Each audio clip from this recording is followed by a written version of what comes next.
convert the binary number into its hexadecimal equivalent. তো আমাক দিছে এটা binary number, এই binary number টোক hexadecimal লৈ লৈ যাব লাগিব আমি।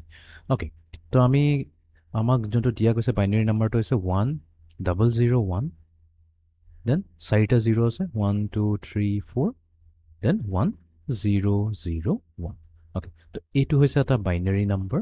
তো সেইকাৰণে আমি ব্ৰেকেটৰ ভিতৰত ৰাখি ইয়াত সাইডত 2 লিখি দিম আৰু আমাক কৈছে যে এই বাইনাৰী নাম্বাৰটোৰ হেক্সাডেচিমেল ইকুইভেলেন্টটো কি হ'ব, তাৰমানে ইয়াৰ বেছ 16 হ'ব লাগিব।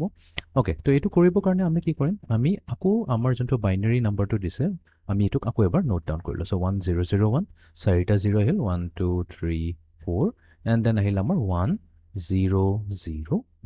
এতিয়া ইয়াতে আমাৰ এই 1টো হৈ গৈছে আমাৰ লোৱেষ্ট ছিগনিফিকেণ্ট বিট LSB, আৰু এইটো হৈ গৈছে আমাৰ মোষ্ট ছিগনিফিকেণ্ট বিট MSB। তো আমি এটা কাম কৰোঁ, আমি LSBৰ পৰা MSB ছাইডলৈ ৰিড কৰোঁ। তো ইয়াতে আমাৰ কি আছে 1001, তো আমি কি কৰিম 4টা বিট লৈ পেলাই এটা গ্ৰুপ বনাম। যেনেকৈ ইয়াতে 1001 এইটোৰে এটা গ্ৰুপ বনাইছোঁ। নেক্সট আৰু 4টা বিট ল'ম 1 2 3 4, এইটোৰ হ'ব এটা নেক্সট গ্ৰুপ, এণ্ড দেন আৰু বাচি থকাখিনিৰ হ'ব আৰু এটা গ্ৰুপ। তো 4টা আহি গ'ল এনেকুৱা 4টা বিটৰ আৰু এটা গ্ৰুপ হ'ব। তো টোটেল 3টা গ্ৰুপ আহিছে। তো আমাৰ নেক্সট ষ্টেপটো কি হ'ব, ইচ গ্ৰুপটোক আমি তাৰ হেক্সাডেচিমেল ইকুইভেলেণ্টলৈ লৈ যাম। মানে 1001 ইয়াৰ হেক্সাডেচিমেল কোডটো লাগিব, দেন 000ৰ হেক্সাডেচিমেল কোডটো লাগিব, এণ্ড দেন ফাইনেলি 1001ৰো হেক্সাডেচিমেল কোডটো লাগিব।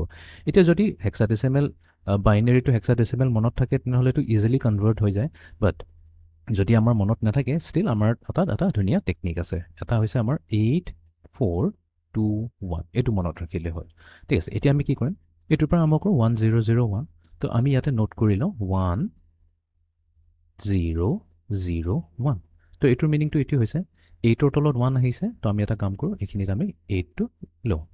নেক্সট 4ৰ তলত 0 আহিছে, তো আমি 4 কনচিডাৰ নকৰোঁ। 2ৰ তলতো 0 আহিছে, তো আমি 2ক কনচিডাৰ নকৰোঁ। বাট 1ৰ তলত যিহেতু 1 আহিছে আমি সেই 1টো কনচিডাৰ কৰিম আৰু কি কৰিম দুইটাকে এড কৰি দিম। 8 + 1 আহিছে ইকুৱেলছ টু 9।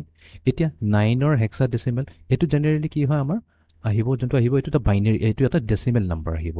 এইটো যিটো আহিব এইটো সদায় এটা ডেচিমেল নাম্বাৰ আহিব। এতিয়া নেক্সট কুৱেশ্যনটো হয় 9 যদি ডেচিমেল হয় তেনেহ'লে ডেচিমেল 9ৰ হেক্সাডেচিমেলটো কি হ'ব। তাৰমানে 9 যদি আমাৰ ডেচিমেলত দিয়া আছে তেনেহ'লে তাৰ হেক্সাডেচিমেলটো কি হ'ব 9এ হ'ব, 916 বুলিকে ক'ব পাৰে। তো তাৰমানে 1001ৰ হেক্সাডেচিমেল আহিব আমাৰ 9। অ'কে, নেক্সট আমি আহিছোঁ 0000। তো ইয়াতে আমি লিখি দিলোঁ 0000।